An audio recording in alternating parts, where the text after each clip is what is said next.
What's going on, guys? Welcome to another episode of the 20 Percenters, where we focus on what matters: health, wealth, relationships, and time.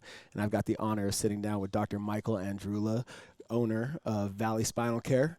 Appreciate you being here today, man. It's been a long time coming. Absolutely, man. Yeah, man.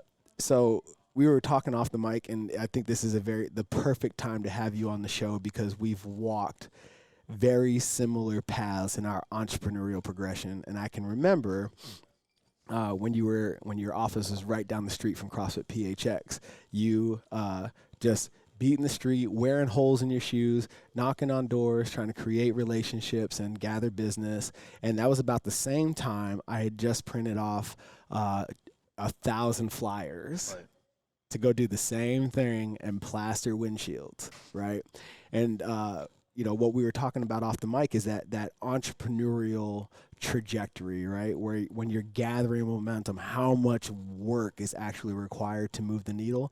And then eventually you get to a point where you can be very strategic with how you spend your energy, who you spend your time with, where your effort goes, right? And that's, to me, so far, one of the signs of success, above and beyond money and all that other good stuff, is that conservation of energy, right? It doesn't take a whole lot of movement to create, to keep that momentum going now. Right. You know what I mean? But you've been making a lot of moves lately, man. For everybody who doesn't know who you are, walk us through your path as a chiropractor. Basically, I came out of ASU. Didn't really know what I wanted to do. Was a business, minored in religion. Basically pure history. I love religion. I'm a religious man myself.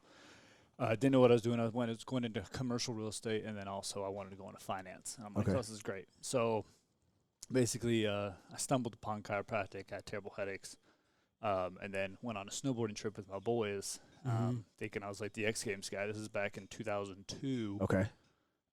When I believe Park City had the Olympics, right? Now, at the time, I was pretty good. I'd go over on whatever. Well, I landed wrong. Didn't think anything about it. Ended up hurting myself. Okay. No one could really figure it out. Medical field couldn't figure it out. Neurologists couldn't figure it out. And so I went to a chiropractor. I was like, yeah, these guys don't know what the hell they're talking about.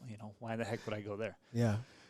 Ends up, you're into it. I realized these guys know what the heck they're talking about. This is a different way of serving others through healthcare. And I was like, this is kind of cool. I was like, I like this. I want to create a value to a person and essentially change their life in a different way. You know? And so I kind of went into chiropractic, moved out to Dallas, graduated. I met during that time, before going out to Dallas, my wife actually was the one that submitted my application. She's the one that made me go because I was very timid. Yes. Okay. And she's like, oh, by the way, your interview with the dean is in 2 weeks. We're going out to Dallas. No joke. We went out there, found an apartment, moved out 2 weeks later, started school. I was never a good student. I mean, actually awful student. Was put on probation my first year at ASU. I had a 1.0 GPA. They would not let me take more than 12 credit hours because I was so bad. Right. Mostly because I didn't give a shit. Right. Graduated on time, everything at Parker. Was first in my class out of clinic. Wow. Meaning basically I was done 3 months ahead of everybody else. I realized at that time I'm good at getting patients. I'm good at getting patients better. Yeah. And so I took pride in that. And so I was like, all right, well, I might not be great with the books. Sure. But I damn well can get somebody better and basically, overpromise what I told them I was the application of it, yeah. Right. So moved out to Arizona. I had a pretty sweet deal in the contact of over those past 4 or 5 years at school.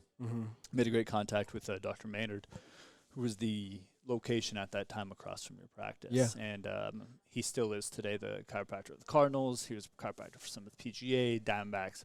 Huge dude, big in the sports. Right. Me loving sports, I was like, that's exactly what I want to do. I'll be big time. I could learn how to do it, and I'll slide in there and work my own way. Yeah. Well, that's not how things go. I basically went in there, and he goes, no, you're going to develop your own practice. And he goes, yeah, over time, we can start working on these athletes. So I said, okay, whatever. I started doing it, started working on athletes. I was like, man, this is pretty cool. I'm Yeah. working on it at the time. It was the Cardinals were in their heyday. Mhm. Darnold Dockett, Calais Campbell. I'm like, dude, look at me, man. I'm big time. Mhm. And all the time I'm basically fronting this instant success, which behind the scenes I wasn't getting. I was basically lying to myself, lying to my friends, and basically my whole life I've been trying to prove people wrong. Okay. Right? Kind of go back a little bit. I was always known as the class clown. Okay. Known as the guy that's funny, friends with everyone, really not really going to go anywhere in life. And when I got into chiropractic, I was like, well, I'm going to prove everyone wrong. I'm going to go be a doctor. Yeah. I'm going to go make some money, Mm-hmm. right? And that's fueling me, right? Right. Oh, better yet, guess what? I graduated. Now I'm working with professional athletes. What the Right. fuck are you doing, right? Mm-hmm. Yeah, well, humbling came about a year later, and I looked at my finances. And my wife, God bless her, she had a great job for us. But problem is we were living beyond our means. Yeah. She was making good money. Problem was we were spending more money. Mm-hmm. And one night, she looked at me. I looked at her. We paid our bills, and I said, we got $202 to our name. Mm. A year after I've been in practice, Yeah. treating, thinking I'm big time, right? Right. And I looked her in the eye and I said, we will not be in this position ever again. Right. Ever. Mm-hmm. I felt this failure. Mm-hmm. I said, you risked it all. We went, we got my education, came back, you trusted me. I lost $24,000 my first year in practice. Mm-hmm. Failure, Sure. right? Yeah. In a way, all that did is put me in a position to realize you haven't done anything, Mm-hmm. but now you know where you don't want to be again. Right. From here is where you're going to grow. Sure. And through that time, I did. I stayed with that practice a little bit longer. I started reaching out, sending my wife in because she's way more attractive than I am, way better at vocational skills than I am. Came in, chatted with you. Mm-hmm. She was, parsing as my marketing director. Really, she wasn't. But I knew she could get in the door a lot better than I could, right? Right. How many dudes are beating in CrossFit doors at this time and Sure. saying, hey, come see this guy. He obviously knows what he's doing, right? Right. And so that's kind of when I met you. And, through that, my business grew and I got, better and better. And I got to a point realizing, for me to be where I want to be financially Right. for a family in the future, Mm-hmm. maybe sports isn't it. I love sports and I would love to treat athletes, but when it gets down to it, that doesn't make you money. Sure. That's flashy. That's Mhm. shiny. Right. You know what gets down to making money? Is treating everybody else, Mm-hmm. treating the common person, Right. treating the people that have other connections with people just like them. Mm-hmm. Because you can't relate to Right. athletes. Sure. You Right. can relate to everybody else. Mhm. And I was like, that's where the money's made. So Yeah. I went out and dabbled into a new contact, and which was Dr. Josh over at Valley Spinal Care. Mm-hmm. And basically, he offered me a job. And I went from being I'm my own boss to now I'm going to work for you. Yeah. Right. Once again, another humbling experience. Mm-hmm. But I saw where his business was and where it was growing and where Right. it was going for the future. Mm-hmm. And it was another, step down. I was like, I'm only going to make $3,000 a month. I'm a fucking doctor. Yeah. $3,000 a month, please. I can go do something else and make that. Mm-hmm. And he said, trust the process. Yeah. He goes, do you have faith in the process? This is the process. This is how many patients we see. This is the money we make. And he goes, this is healthcare. This is the future, right? This Mhm. whole process at Valley Spinal Care. So I went back, talked to my wife, and said, hey, you know what? I think I'm going to go make some less money, Mm-hmm. figure out a better way. I'm not Yeah. going to reinvent the wheel. And part of me, it took a lot for me to do that. Yeah. Looking back now, I'm like, yeah, dude, no joke, you should do that. Right? Mm-hmm. But looking back, that was quite a turning point in my life, was to Mhm. bring myself down. Yeah. I'm a nobody. Yep. Yes, I've grown some patience. But there's Mhm. got to be a better way. Sure. There's got to be a better way to do what I'm doing. Right. And I don't want to just do what I'm doing, but I want to do it better than everyone else. Right. Yeah. Yeah. And I would say, from what I can see, the outside looking in, you've done that. Watching the growth of your practice, as many of my members that go see you, even though it's quite a journey now, that it really speaks to the value that you bring to the table, because right across the street and around the corner, there's there's probably 4 clinics within arm's reach. Absolutely. Right here. Absolutely. You know what I mean? But when you've created not only the relationship, but you've got the track record of taking care of people, not just making them better, but taking care of them. Correct. Right? You've done what we've done at CrossFit PHX in creating a community, right? Where there's what I see in Valley Spinal Care is it's not just going and getting treated, right? There's a network you now have access to if you want it. There's it's a beacon, you know what I mean? It's part of people's triangle, you know, home, work, and then you're kind of the third place, you know what I mean? And that speaks a lot to the culture you created and how you manage that practice, you know. And I didn't know all that stuff about your the financial toils of the deal. It's real. It's you always feel like when you're doing the entrepreneur thing that you're the only one. Absolutely. Right? I'm in this shit by myself. I'm the first one to ever fucking go through it, you know.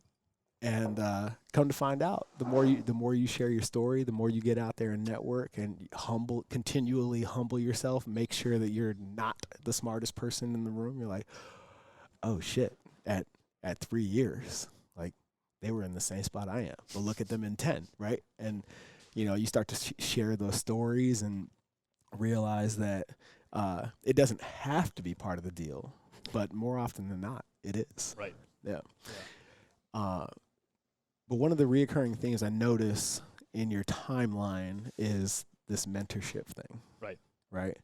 Like somebody sees the value in you that you may not necessarily see in yourself. They see potential, right? And they've continually given you an opportunity to, as I put it as a mentor, prove them wrong, right? I'm going to invest my time, my energy, sometimes my money in you until you don't deserve it anymore. Correct. It's yours to lose, essentially. Mm-hmm. And that's one of the things that as a mentor and a fervent seeker of mentorship, I see more often than not is that the quality mentors I've had lead with the benefit of the doubt. Is that true in your case as well? Yeah, I mean, you have to. I almost feel like you have to think that way for you to truly be mentored or mentor somebody else. You have to have complete faith in that person and a desire to actually help them. And until they prove you wrong, or you know, I prove somebody else wrong, then why not? You know, I'm just the reason I love mentorship so much is it's you're serving somebody else. Yep. And like you mentioned with our practice, that's our whole goal is about serving a community, like you said, your culture values, right? Yep. I mean, our tagline at VSC is "We can help." Not I can help. Right. Not Dr. Mike can help. We can help. Right. Meaning my front desk to everybody else, right? And so in a way, I'm mentoring some of my employees. I'm mentoring some of my staff, my associate doctors. But then I'm myself being mentored. And that's something that I was always reading about. You need to find a mentor, right? You know, How to Win Friends and Influence People, Dale Carnegie. You got to find a mentor, right? You know, even Simon Sinek talks about it. Leaders eat last, right? There's mention in there. You need a mentor. You need somebody to keep you level-headed. You need somebody to keep you grounded. And that's why I reached out. And, you know, one of my patients, actually one of my original patients, military guy, he became my mentor. Obviously, I realized over time how successful a human he was, which made me obviously, well, I got to be like that guy, right? Right. Or better, right? And so that's kind of why I reached out, and that's a mentorship. Yeah. Yeah. What interests me about your journey is not only your seeking of mentorship, but also you're in a couple of mastermind groups. Yes. Right. And we were talking about the survival guilt, the imposter syndrome of doing what we do as entrepreneurs, and part of that definition being leadership, Right. right? It's very easy to ask the question, why me? Why do I deserve this? You know, am I built for this? Mm-hmm. Right? But I think deep in your subconscious, you got to realize that if you weren't, you wouldn't want what you want. You wouldn't have chosen to walk this path, right? And you've talked about dealing with some of that with regards to the imposter syndrome or the survival guilt, Right. as it relates to being a leader, Right. you know. And what we were talking about earlier was, you know, the not actively seeking these leadership roles until very recently in our lives, right? All through sports. For me, the Marine Corps, you know, I was promoted or chosen. I wasn't choosing. Right. You know what I'm saying? And how has that revelation been for you? You know, yeah, you're absolutely right. You know, well, we'll start with, you know, the whole mentor part, right? Mm-hmm. Yeah, you know, I had this recent experience where I'm super frustrated because I recently applied and got into Arete Syndicate, which is it's a business entrepreneurial group based upon excellence, and it's excellence not in making money, while that might be a caveat of what it brings. Sure. It's about serving others through your business, right? And I joined this group because it's something bigger than myself, and I knew it would challenge me, right? Yep. Well, you know, after going to the first summit, by the way, it's with Ed Milet and Andy Frisella. If you don't, you know those guys, you might want to look them up. They're pretty phenomenal individuals. But what it taught me was it made me reflect on myself of what's really driving me, what's pushing me. And almost it's this, what my mentor called, his name's Dana, former Marine, just so you know. Once and always, brother. Once that's and always. Former, he's always a Marine. He says you have survivor's guilt. And what that means is in World War II, you know, people are getting off those boats and some are getting shot and some aren't. Well, the guys that went on to live, they're known as these war heroes. Right. These people that dominated. They dominated their war. They won the war. They were the ones that won. Really? Were they any different than the man next to them? Maybe. Maybe not. But that's called survivor's guilt, right? And these guys are praised now the rest of their life as, look at this World War II vet, right? And I almost feel like my journey's the same way. You know, I got out, and I'm a nobody. I thought I was, but I'm a nobody. I walked into a practice, treating professional athletes. Any common person that loves sports and loves healthcare, they want to treat professional athletes, right? Because it's glamorous, right? I got into this, essentially a better practice for myself. Fell into it. Why? Because I knew a connection, right? I'm going to have to eat shit to reap the rewards later. So what did I do? Sure, I'll follow that. I'll follow that path. Yeah. And it's almost like this. I've been almost walking into a better situation unconsciously, but yet I feel like in some ways I lucked out. Right. Could anybody else have done it? Maybe. But was that person willing to, like I was? And that's where my transition of mindset has occurred. Is so now I've partnered with Dr. Justin Pierce, and we've basically, to give you an idea, when I was there, we were seeing about 400, 450, almost 500 patients a week, right? You know, now we're 6 years later, or from when I joined the practice, almost 6 years later, seeing 800 plus. Yep. Right? And is that all on me? No. Is it all on because I was lucky? No.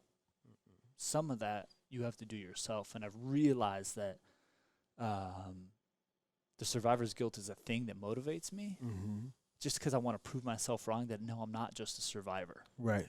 You know, I've taken the steps. I've joined these groups like you're talking about. I've gotten the mentorship like I've read about, right? I've tried to create this conducive environment that others put the path before me, and now I'm grabbing and I'm listening and I'm willing to learn and be a student to get to my end goal, right? And so this guilt, which I'm not going to lie to you, I still use today, right? This guilt of, you walked into this. That's not your philosophy. You didn't create Valley Spinal Care, which I didn't. I didn't create Valley Spinal Care. But did I grow my practice? Did I evolve the practice? Did I create other avenues of income with the practice? Absolutely, I did. Sure. Yep. Now, basis wasn't mine, but guess what?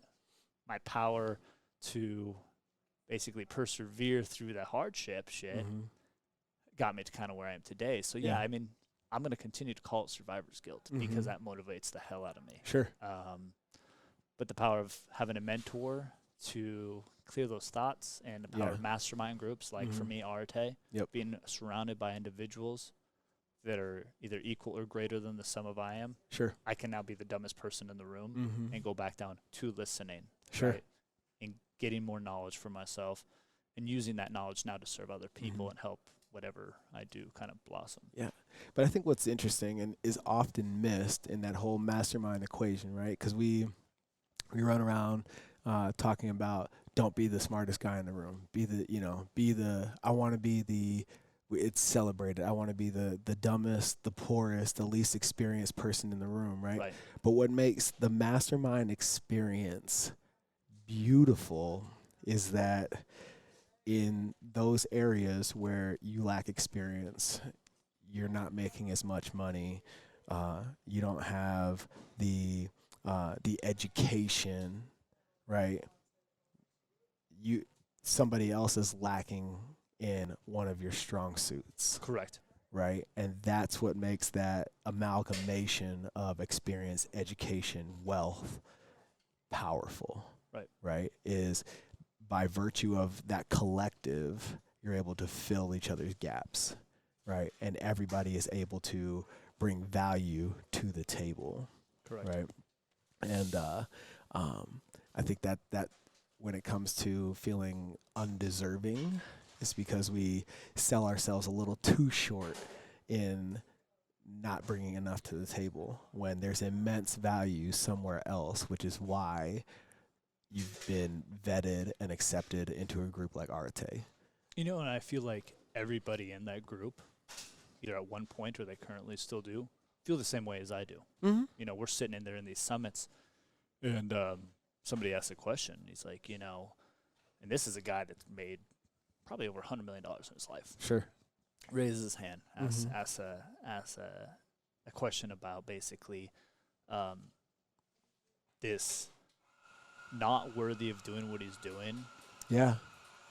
And this almost version of he's not good enough to be in this type of group, right? Oh, sure. Almost being on an island of yourself, right? The entrepreneur island, I like to call it. This is something I thought about is us as entrepreneurs, business owners, even if you're just starting out, you're on your own. Yeah. Because guess what? If you weren't, everybody else would be there. Sure. And what I've realized with joining these mastermind groups and these things that where I want to be the dumbest person in the room, certain topics I am. Sure. And certain topics I'm not. But you're the sum of everyone together is what makes that group so important. Right. And allowing yourself to succumb to the changes for the reason that you got in that group is where you're going to grow. To where I was like, this is kind of what I want out of it. And guess what? Somebody punches you right in the face and you're like, and you're going to get this out of it. And it's going to push you to these limits.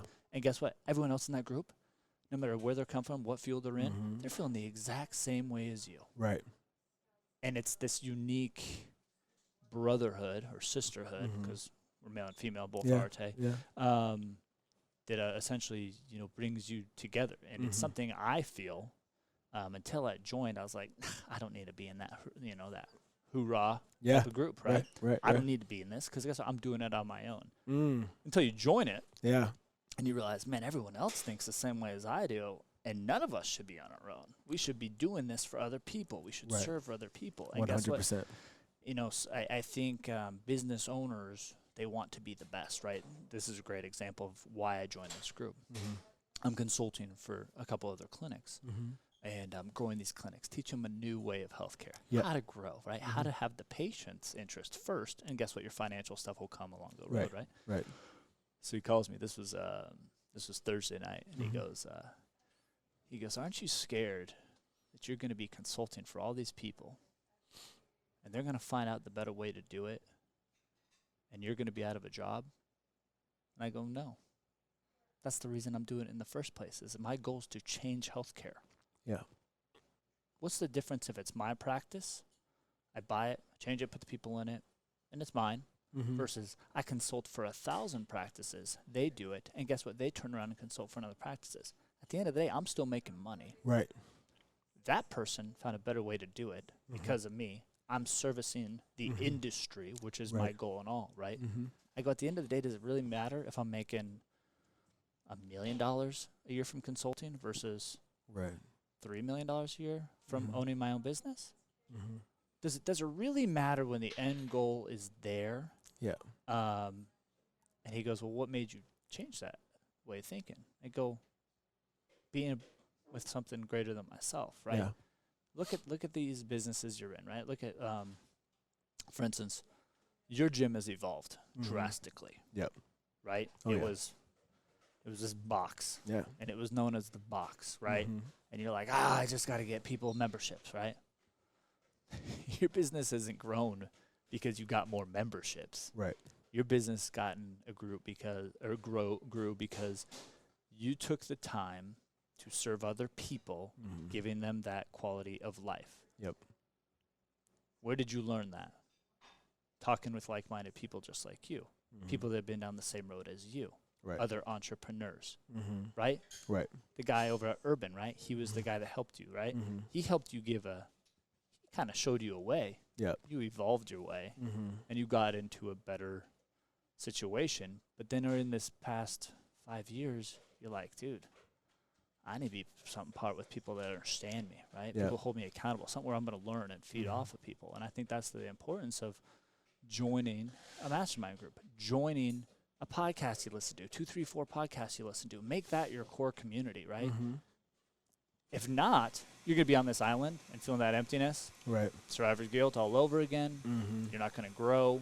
Right. And if you do grow, it's going to be a limited amount of growth because your vision isn't being pulled and stretched and molded. Just like you and I were talking before, you feel like you're being stretched. Yeah. I myself feel like, for me to be where I want to be, I got to get out of my comfort zone. Oh, yeah.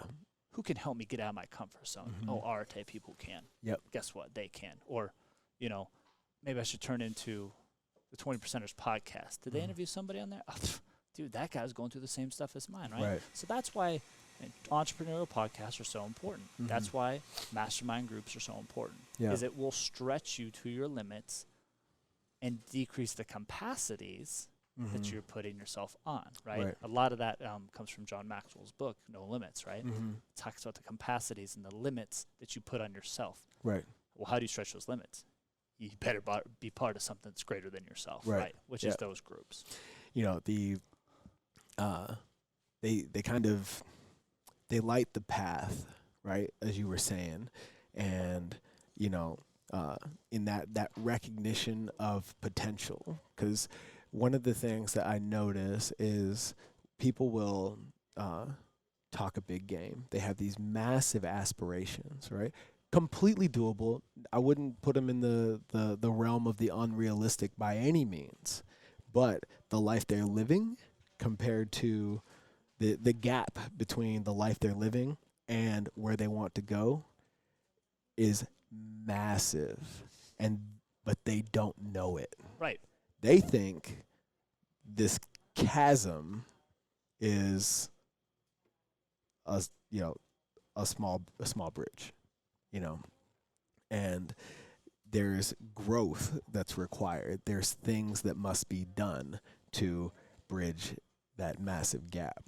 And unless you surround yourself with a group of people, mentors, people that are operating on the same frequency, that can see that which you cannot, you'll never get there. No. You'll fall victim to shiny object syndrome and chasing opportunities that are distractions that are disguised as opportunities. We've all been there, right? And it's not until you're challenged and your blind spots are exposed that you're able to make real progress. Right. Right. Aaron Hind, who's going to be keynoting the New Year Network in December with me is, he said 3 words to me, and I bring it up all the time: trajectory, not velocity. It's not about getting there fast, right? That's short-lived and it doesn't last, right? That's focusing on velocity. When you're focused on trajectory, that's that thing that you're talking about, that mission, that vision that's bigger than you, creating the best practice, right? Becoming, as you move into consulting, and bettering the industry by virtue of who you are and helping these other clinics adopt better practices, right? What you're doing is essentially creating your coaching tree, right? To bring it back to sports. And that, when you look at it down the road, is how you evaluate your impact. Correct. How many people are making impact because of the impact I had on them? And I think that is a bigger picture that only comes to the forefront and becomes a part of your mission as a result of surrounding yourself with the right people. Right. And so what's next for you? Like, as far as the industry is concerned and the impact that you're trying to have, what are the shortcomings that you're on a mission to evolve as far as chiropractic is concerned? Lately and over the past few years, I say we as me and Justin Pierce, we've kind of evolved Valley Spinal Care, or VSC as it is today.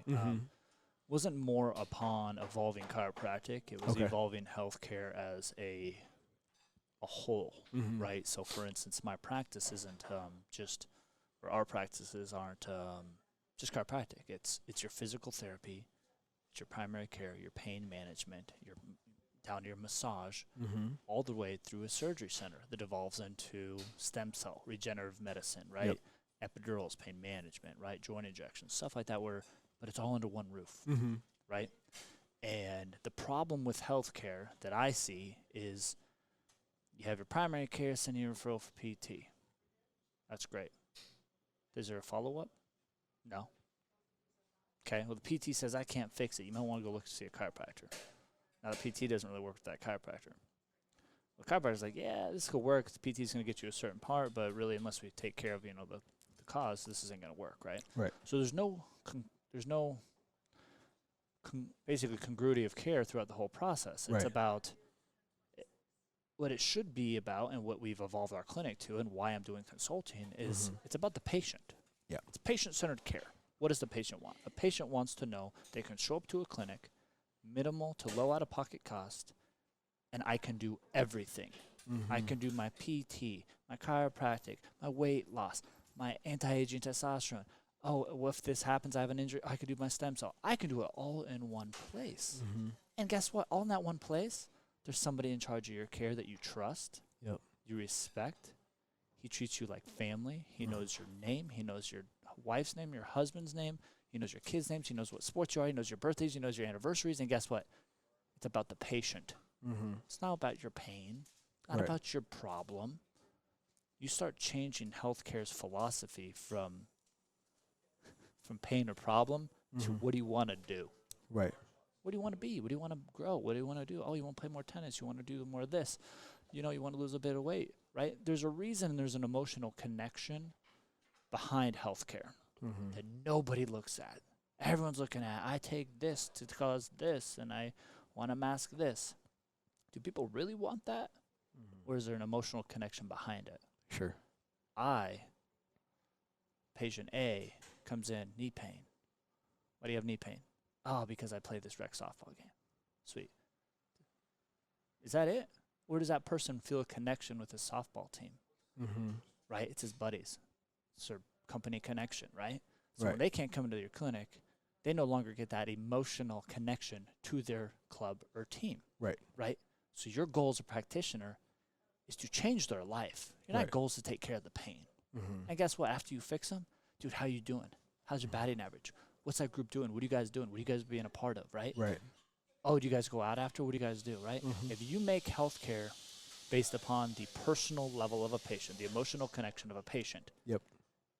healthcare is going to change. And that's what we've done at VSC. Yep. We no longer care about the immediate source of income.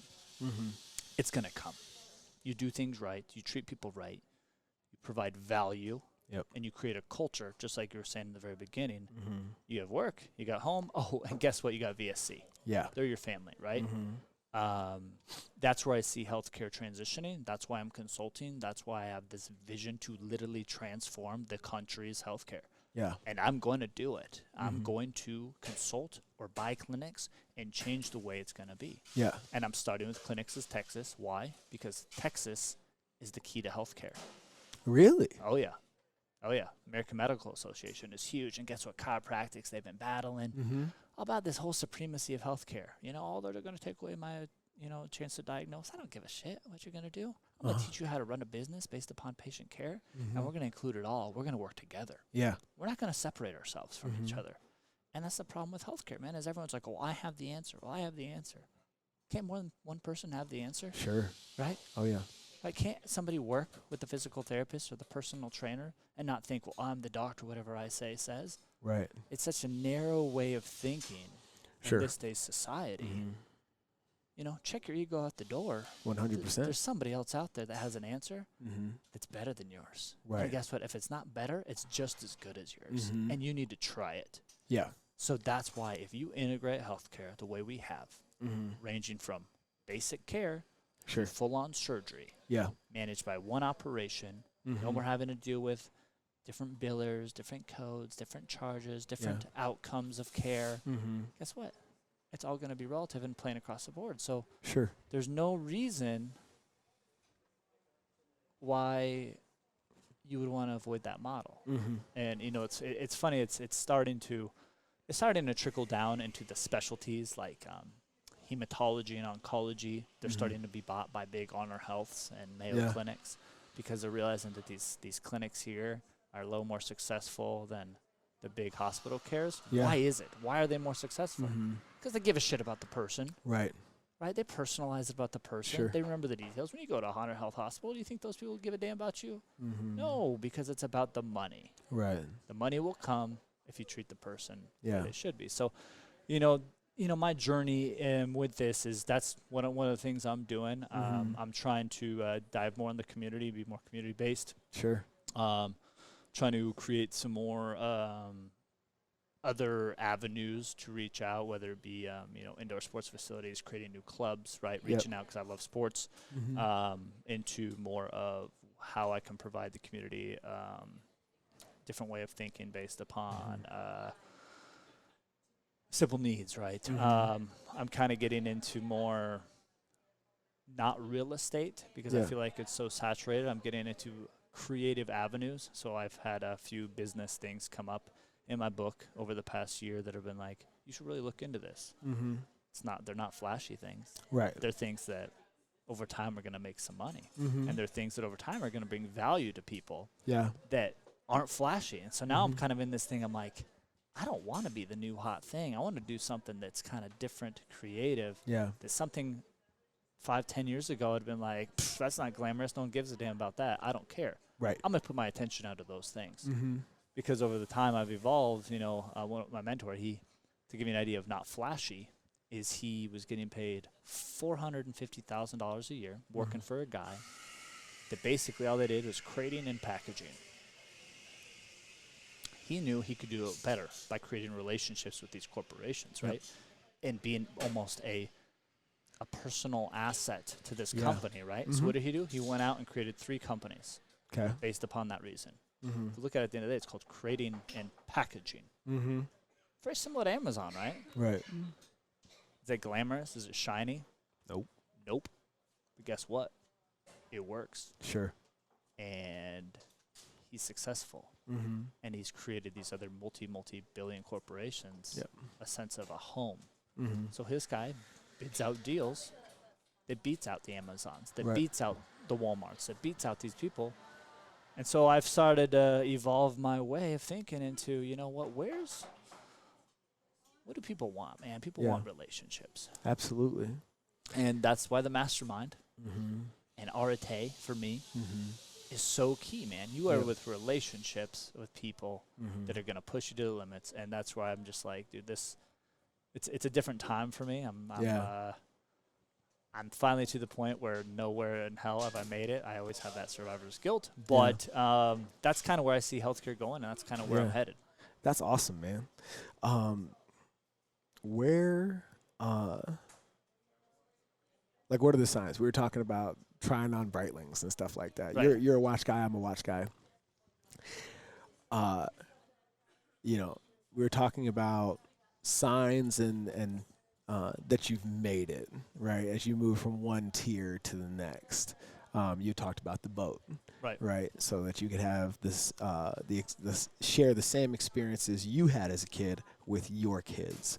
What are the tiers for you? Like, what's the next thing? When will you know that you've made it to the next level? Not made it like absolutely, but like, what's the next thing? What's the next sign for you? You know, in one of Ed Milet's book, he talks about a phrase called blissful dissatisfaction. And so, well, what does that mean, right? Blissfully dissatisfied, right? When you and he uses this analogy, and I love this analogy, right? And it's when you go to a Mastro's or an Ocean Club or what's the place now? It's the Ocean 44. Yeah. Here's Scottsdale, guys. Ocean 44. It's pretty great. You bite into a steak, right? God, that's a great steak. But guess what? You're dissatisfied, so you have another bite, right, of that steak, and you keep going, and you keep going, and you keep going, right? It's the same analogy, right? So, me personally, I bought a boat recently, and is that a financial smart decision? No, it's not. But what it creates for me is an outlet, right? I am now satisfied with the direction I'm going to have my kids, create memories with my kids, right? Create those moments that I had as a kid, right? Because I'll be honest with you, I've traveled the majority of countries in the world. Some of the most fondest moments were on the boat, hanging out, playing music with my family, siblings, friends, doing whatever, right? So I created this environment now that I'm going to spend with my kids. You know, I have 3 kids, and you get 18 years. I know people say you have a lifetime, you get 18 years. And really, if you think about it, you only think about 15 years. Sure. Because 3 are not moldable, right? I mean, I don't really remember a lot from when I was 3 years old. Right? So you got 15 years to mold yourself on these kids. And so everything I do now, things I buy, things I invest in are for my kids. So the boat was one, right? But yeah, you're right. I am a watch guy. I don't wear many watches, but I like the look of watches. And recently, you know, I have been wearing watches. I don't have one on today, but what are you going to do? But I was in New York and with my wife, did a nice little vacay. And, you know, 2 things kind of go into this. What do I spend money on? What things do I know I made it, right? And my wife and I, when we travel, I indulge. Sure. I take first class, right? We stay at the nicest places, right? And I do this for 2 reasons. A, because it gives me that blissful dissatisfaction of, yeah, dude, you know, I stayed at the St. Regis, dude. You know what the St. Regis is? It's one of the best world-class facilities in the world to stay at. I want to know what it's like to be able to stay there whenever I want it. Right. That, to me, is something that I do. We went to the best shows. We had the best tickets. That is something I do with my wife. And the best experiences that we can do, right? And those are things that I indulge on that give me that satisfaction. But, like, I tell you what, man, I'm going to keep going because I want more of this. We walked into that Breitling store. By the way, after we walked into one of my wife's stores where a piece of luggage cost $15,000 for a piece of Louis Vuitton luggage, I'm like, what the hell is that for? Like, it's a waste of my day. I look over across the street, and there's these big brownstone almost looking like homes in New York City, and I look over, and I'm like, I'm on Redfin. I'm like, how much is this worth? It's like $30 million for like 3,000 square feet. And I'm like, to me, it's a waste of money, but whatever. Sure. And as we're walking past, this basically van unloads 15 pieces of Louis Vuitton luggage. I go, that person's luggage is worth more than, I don't know, all my cars combined, my house, I don't know, whatever, just in luggage, right? And I was like, you know what? I was like, good for them. I was like, because that's what makes them happy. Right. So then we keep walking, going to the Breitling store, and I was like, you know what? I was like, I got to try one of these on. Have to. Why do I need to try one on? I need to try one on so I know what it feels like on my wrist. I need to know what it feels like to have that moment of, you know what, this is your reward for all the shit you've done the past 10 years. But it's also there. That watch is there, and this is why I chose watches, is to remind me of this is why you keep going. You did this, and you can afford this, right? And I put this watch on. It was a $30,000 watch. And could I have paid for it? Yeah, absolutely. There's other things I want to do, right? And so the watch would be probably my first thing where I look at and say, you know what, I achieved these goals over these next, basically right now I have about a 4.5-year window where I have these goals I'm going to achieve. And you know what, damn well, if in these 4.5 years I achieve what I'm going to achieve, I'm going to buy that watch. Because it's also going to be there to remind me of, hey, you're a fucking badass. Look at you. You held yourself there to accountability, and you didn't buy it before you can afford it. You didn't buy it before you half-assed your goals. You didn't buy it because you achieved 70% of what you said you were going to do. No, you bought it because you did exactly what you said you were going to do. Fucking right. And you know what? I haven't really thought about anything more than that. You know, I have vision boards, and I have things I want. But like I said, majority of it is based upon my family. And the next 15 years I get with all three of my kids to mold them and teach them how to be essentially an 80s or a 90s kid again, and not this version of kids coming out of school now. It petrifies me, man. So like my main investments now are my kids. The Breitling watch is going to be there in 4.5 years, and I will take a picture of it and send it to you. But yeah, man, we can sport Breitlings together. Absolutely. I mean, your watch right now is way better than my watches right now. This thing is great. This timepiece right here, boys. Shout out to S-Force. No, but I think, you know, you bring up a very good point, right? In terms of the exercise of trying it on, taking it for a test drive. And I've shared this conversation with people before. As it pertains to cars, right? You know, in terms of automobiles, you know you've made it when you're driving Lambo, Ferrari, Rolls, Benz, whatever, right? But my deepest fear for the longest time was, in the very beginning, it's like, well, you know, I'm pulling out Linton buttons. There's no way I could walk in there, be taken seriously to even test drive the damn thing, number one. And then eventually, because of these groups and mentors that I've had, it was like, no, you need to go have that experience. Absolutely. Because the other side of that is, what if you do all that fucking work to get that watch, to get that car, right? You go in there, you buy the damn thing sight unseen, and you realize you fucking hate it. You don't fit in it. Right. You don't like it. Right? That is also, and in my opinion, more terrifying than feeling undeserving. I also think it doesn't allow your mind to grasp the basically your vision wholeheartedly, right? If you don't go sit in that car, I'm not a big car guy, I drive a truck. Right. But there's a lot of car guys out there. And if you don't get in there and see that car and feel that leather steering wheel, and you don't allow yourself almost that moment, you're not going to have that extra driving force to get to that moment. Right? So people aren't thinking big enough. Sure. The scale of people thinking big enough, who said it? I was listening to something, you know, Goggins, right? Goggins is firm on the belief of, you know, when you're at failure or you're at achieving your most max capacity, he thinks you're only at 40%, right? I don't know where he gets his percents from, but all I do know is people's vision of what they can do and what they can achieve is so pinpointed, like a pinpoint camera, right? So like they have these pinpoint focus cameras which just focus on one little thing. And then what happens when you broaden the what's it called, the aperture or whatever it's called of the camera, it gets huge, right? If you sit in that car, it gets big. If you don't sit in that car and you say, oh, I think that's something I want to do, you're never going to get there. And it's just a thing. It's true. And without having a group that's going to push you to get there, accountability, a mentor, somebody that knows where you want to be or is where you want to be. Absolutely. Right? Or somewhere where you want to surpass, right? You know, in my group in Arte, you have Andy Frisella and Ed Milet. Ed Milet's worth over $500 million, right? Dude, his goal ain't stopping there. He wants to be a billionaire. Yeah. Same thing with Andy. Andy's on track to be the largest supplemental company in the world this year in sales. Right. You think he's going to stop there? Nope. No. So the only way they're going to get there is they're going to start dabbling in shit that's going to make them uncomfortable. Yep.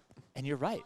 Yeah, you're going there, lint in your pockets, feeling a little uncomfortable. You know how uncomfortable I felt? I was wearing a Lululemon shirt, some whatever. I remember I was wearing some, Target. Just Target skinny jean shorts, ripped. Okay. Dude, in my Converse, right? I'm walking in this store with less money on than it cost for one of those screws in the Breitling. And what's funny is going in there, it was like, all right, you're thinking too small, my man.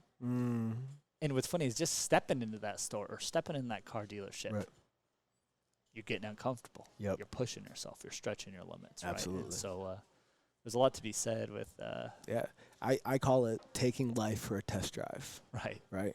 Make sure that's where you want to go. Right. You know what I mean? Because you have to set your sight on something, right? And in the beginning, right, a lot of what you set your sight on is based on what you've seen, right? Oh, I want to be like Dr. Mike. He drives a big-ass truck. I want a big-ass truck. You better make sure you want a big-ass truck and not wait till you can afford that big-ass truck to find out that you're a sports car guy. Right. You know, right? And that's, you're talking about opening the aperture, but you're also making sure that you're shifting the focus to what it is you exactly want, right? And, for that, I'm extremely grateful to have this conversation with you today. The progress that I've got to witness and observe from beating the streets to the evolution that you have now in terms of the opportunity to change the industry of healthcare. Right. By your presence, your ability to consult and mentor and show a better way is massive. You're building your coaching tree, my man, and I'm extremely happy to walk in your circle. Chipping away at it. And I'm excited for everything that you're about to achieve above and beyond what you've already done. And I really look forward to the day that we're sitting on this podcast again, sporting Breitlings together. Man, I appreciate you having me on here. Once again, for everyone that's listening, this is out of my comfort zone. Just so you know, this is pushing me to the limit. I didn't want to do a podcast. I've always thought it'd be cool to be on a podcast. First podcast I've ever been on in my life. I hate talking in front of people. Just so everyone knows is listening. This, to me, has been a blessing for you to have me on here. And I genuinely appreciate the time that you've taken to set this up, to be harping on me, to get me on this thing, and just for your openness and your super genuine mindset that you have towards people and individuals. And so I acknowledge you for setting this up and having this platform for others to be a part of is quite a blessing that people don't realize until they start listening. And this book, I'm definitely going to read it. I haven't read it. I'm being honest to everybody. I haven't read the book. I'm going to read it, and I'm going to get things. And one thing I'm going to add, when you read a book, when you listen to a podcast, when you listen to a speech or somebody out there, for you to absorb all of it ain't going to happen. Right. Look for the nugget. Sure. Look for the nugget that you can apply. And guess what? Once you applied it and you're marinating and it's soaking in there, find the other nugget. Yeah. One of my favorite phrases is I let it marinate. Yeah. Right? If you let it marinate and you don't jump to conclusions, that's kind of where you're going to be at, man. And I think you've let this podcast marinate, and it's soaking to be something big, and it's growing, and it's big. And I know you said you over like 1 million downloads, and that's that's 1 million more people than I know. That's for damn sure. So once again, man, I just want to acknowledge you, and thank you for having me on. I appreciate it, man. Yep. For the 20%ers out there not familiar with Dr. Mike, VSC. Where can they find you? Support you? Yeah, so my Instagram is Dr. Mike, Dr. Mike, Mikeaz. That's my Instagram name. My business is VSC, Integrative Medicine, obviously. And that's my Instagram for that. Yeah, so I mean, those are kind of my outlets of social media. Yeah, man. Well, I appreciate you being here today. Thanks, man. brother. Thank you, dude. Thanks for having me. And really big appreciation to the Inner Circle Cafe for allowing us to do the podcast today. If you're in the South Scottsdale area, this is the spot to come, get work done, network, grab a great cup of coffee. Thank you so much. And until next time, guys, make sure you focus on the things that matter: health, wealth, relationships, and time. We'll see you next week.